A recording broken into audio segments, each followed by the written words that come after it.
Well, I thought what we'd do for the start of the new year proper, when things start to grow, when the first new shoots start to come up out of the earth, in a season in the Celtic tradition called Imbolc, is a little card reading, a little direction, a little bit of guidance for the year to come. Of course, this is celebrated in many cultures. A favorite is over in Japan, where it is Setsubun, where it's a little more active and, yeah, fun, because they get to throw beans at demons and drive them away for the start of the new year, which is a very refreshing thing to do. And if you do get the opportunity to throw beans at demons, well, ensure they're not tinned, because I've made that mistake before. But so what we're going to do, we're just going to stick with the Celtic tradition just for tonight, because we're not in Japan.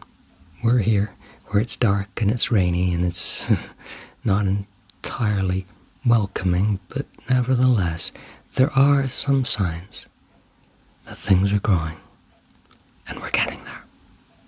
We're getting there. We're getting there. So we're going to open up a circle. Open up a circle.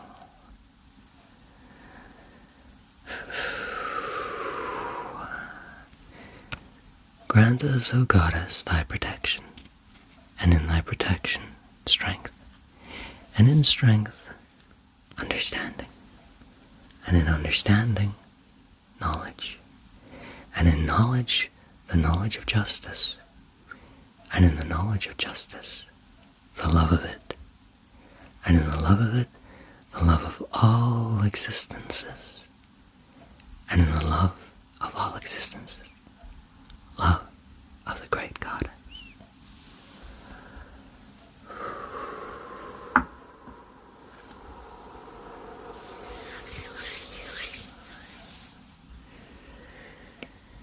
Mixing that energy, that pine energy around, just relax yourself and enter into the sacred grove.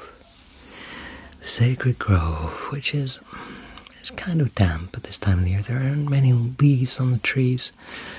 There's a lot of dead wood lying around. It's cold, but it's the early morning kind of cold. It's not oppressive. And it's damp, but it's the early morning kind of damp. It's not going to chill you. It's filled with a sense of promise. And you walk in, and as I say, it's rather barren, but there are little bits and pieces of green, the evergreens, holly, pine,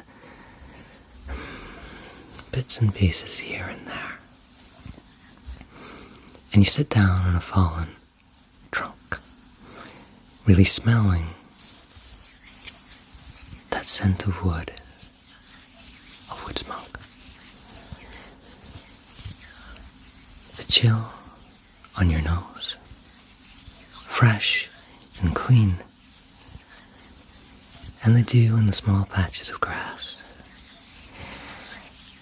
And very importantly, I want you to hear birds, messengers, always the divine messengers, singing in the trees, or that breaking dawn. Maybe not quite broken yet, but it's just there through the trees, just starting to rise up, just starting to rise up. There's a wonderful concept in Finnish mythology, actually, in the Kalevala, called Lintukoto, which is the place the birds fly away to in the winter time, and which in contemporary Finnish is, well, it means a warm, happy place. You could call it even paradise. In fact, the Milky Way, the Finnish name for the Milky Way, which evades me now, but that is also related to this word Lintukoto. Okay, so all we're going to do is a little 3-card draw.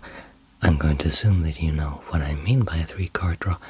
Usually it's interpreted as from left to right, where you've been where you are and where you're going, or who you've been, who you are, and who you're gonna be. With this deck, it's a little more active, so to speak, meaning that if we take it from a medication standpoint, your old meds, your present meds, and the meds you're gonna need going forward.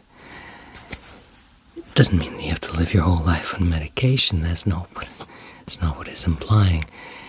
It's only implying that you take these from yourself, if that makes sense. The garden is present within you. These are the things that you need to pick, grind up, and administer yourself, from yourself. Okay, so without any further ado, we're just going to have a little shuffle here. Just going to split the deck. See if I can do this without a table, which never works. Everything ends up on the ground. Oh, no, we're good. Shuffle them around like this.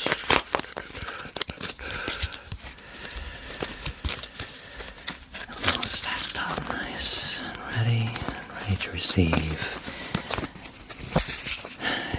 your intention.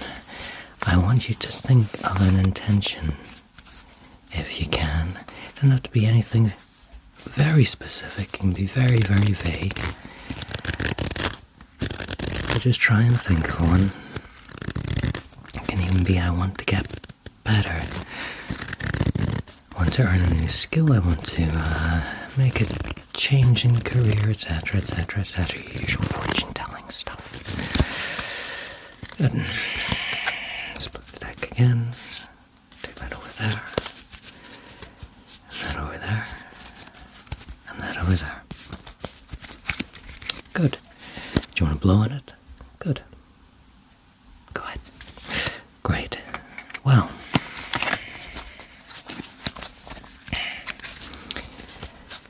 I'm going to do a quick draw then. Here's the deck.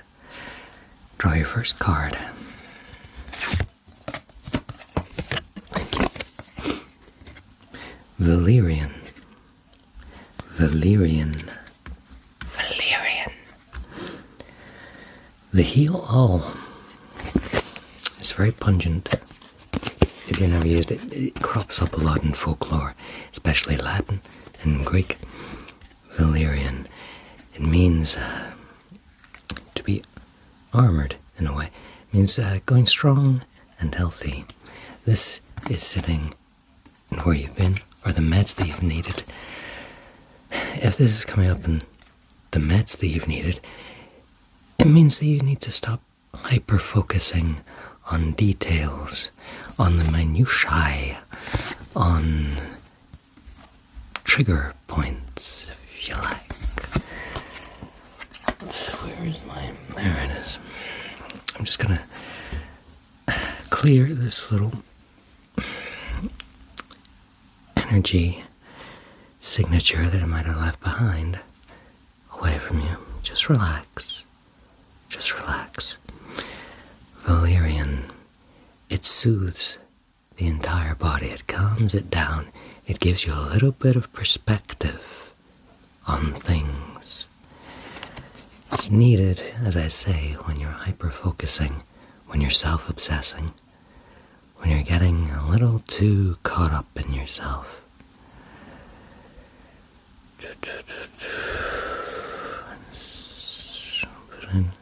Say, hey, key, mental clarity symbol, and just clearing away that energy signature. So what you've been dealing with, in other words, is a very Neptune-oriented problem. Valerian grants you the abilities of Neptune to dream, to take you away. Neptune the mystic carries you out of yourself so that you may better see yourself. It also quickens things. It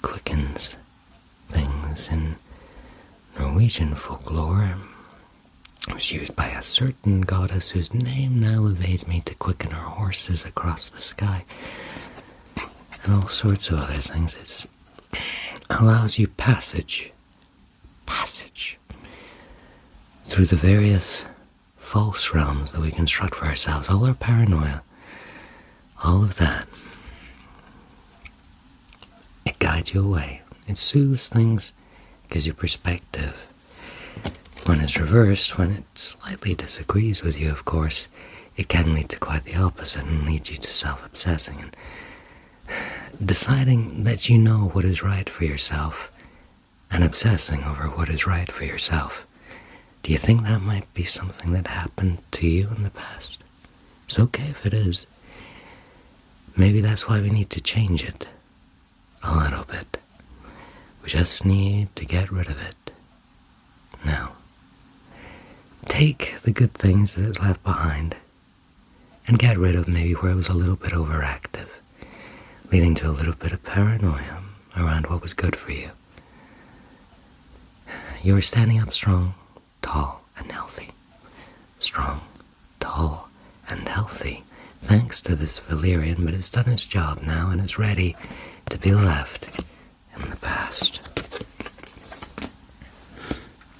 So,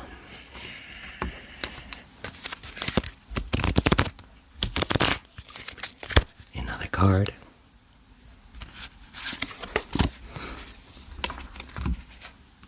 Oh, well, this is a nice one. Sage. Sage, nice and gentle and moon-oriented. The moon and Jupiter. The moon and Jupiter. You'll know sage if you move in Reiki circles. It's kind of overused, to be honest, in this day and age. It's over-relied upon. It's not exactly native. Say here in the UK, for example, practitioners will use it, but it's not really a native herb. We should be using like juniper or cedar, something like that, rather than this green gold that it's become. In any case, that's irrelevant. Sage, like clouds sweeping over your being, it cleans things away. Cleans things away. Just like we're doing here. Just like we're doing here.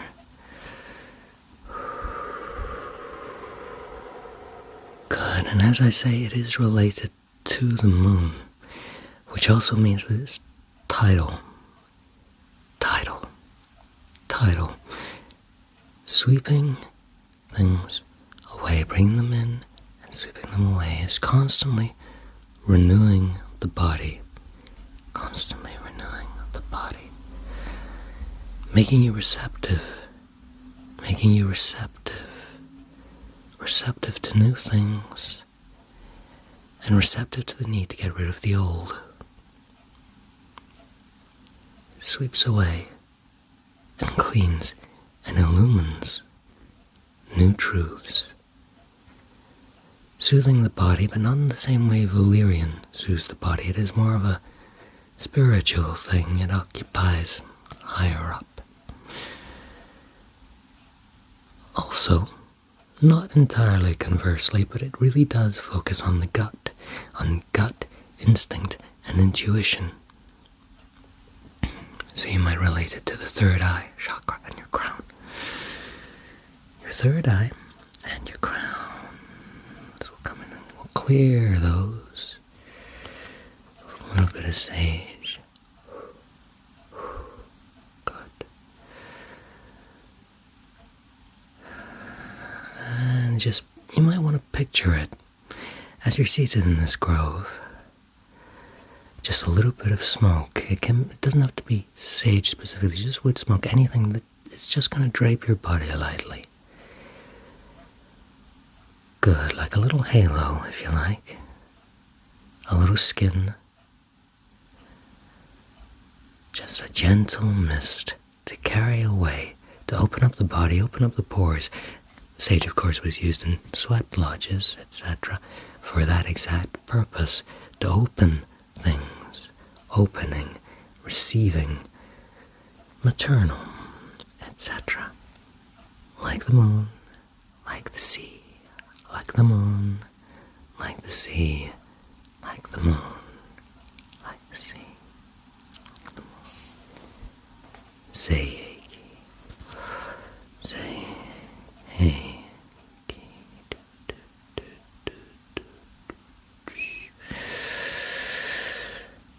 Wonderful, and the mastery symbol. Daikumyo. Daikumyo. A very receptive symbol, powerful because it is receptive. It contains all the other symbols. It understands all of you. Wonderful. Wonderful, wonderful, wonderful, wonderful, wonderful, wonderful, wonderful.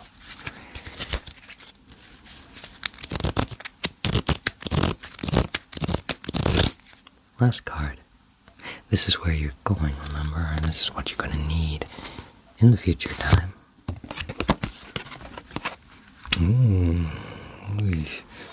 Different one. I believe the pronunciation is Mitragina. Mitragina. Different one. The shapeshifter. The shapeshifter. We're sticking, apparently, with Neptune energy, only this time Saturn comes into the equation. This is the plant from which kratom is derived, which has become a problem as of late. It's good if you want to get off opium, but everyone's using this instead of opium nowadays. It relaxes, again, in a different way to valerian, although it is slightly related. The musculoskeletal system is just totally relaxed. It's depressurized, allowing you actually to overcome addictions, things you might be obsessing over that you depend on a little bit too much. Maybe that's where you are right now. You're cleansed with the sage, etc. But it may be that after this, you start to develop a little bit of an obsession. It's similar to valerian in that it too, thanks to Neptune, permits you to move between worlds. It gives you perspective again on the realities that we construct for ourselves, the lies that we tell ourselves, the addictive realities that we convince ourselves of. For that reason, it's also related to dragonflies. Dragonflies, which are like little messengers, little beings. You know, the nymph comes up out of the pool, matures, and it can't get back down into the pool. It sees its previous life from a whole new perspective. So we're just going to come in and we're going to clear this. I'm getting more sacral energy. More sacral energy. Still with Neptune. Still watery. Still mystical. But this is far more imaginative than valerian, which occupied like the whole body, extends farther down than sage through your system. Relaxing, relaxing, relaxing. Allowing you passage and shape-shifting in the sense it allows you to adapt. It allows you to adapt to new realities they might need, to create them as you see fit. Adapting to situations and moving with them, rather than having to suffer them. So do you see where you're going, the progression here? Moving from a state where you really needed valerian, you needed to be relaxed in the sense that you needed to be plated with armor, made healthy, etc. You're moving from that and all this obsession over health into a little more soothed, washed, clean. It's done its job. And now here you are, all new and smudged.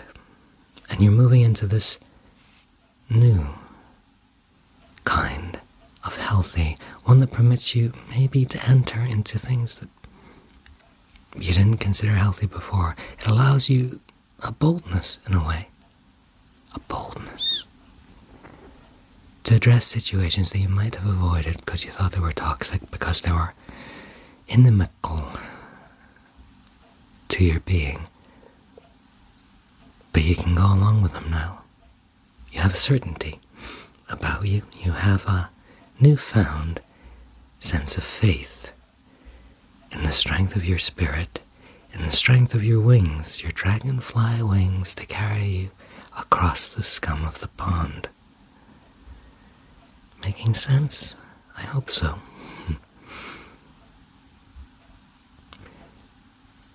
It's not to say the medicines of old were wrong, only that you progressed past them. And now you need something different. That is what to take from yourself. Remember, it's from in here. It's from in here. We're just going to balance you just around the solar plexus. The nice warm sunshine that warms the garden of, if you like, your soul. Just picture it as a nice warm yellow light. A yellow healing light permeating your entire body and giving nutrients and sustenance.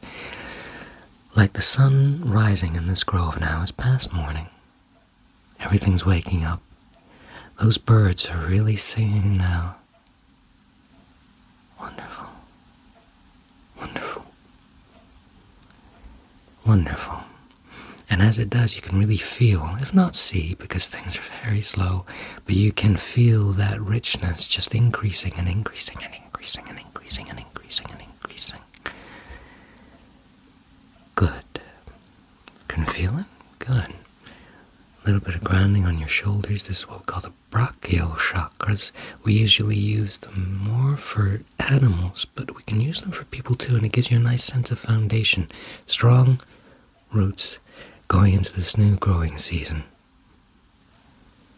Putting some energy into your shoulders. Good. Good. Good. Filling you up with that nice warm sunshine. Wonderful. And when you're ready, you can walk out of the grove, being mindful not to trample the herbs beneath your feet, and welcoming all that grows here, feeling the energy, that shared energy, because it is life energy. It's not just healing, but it's Reiki. It's applied universal energy. But when it's not applied, it sits, and it welcomes, and it joins all things.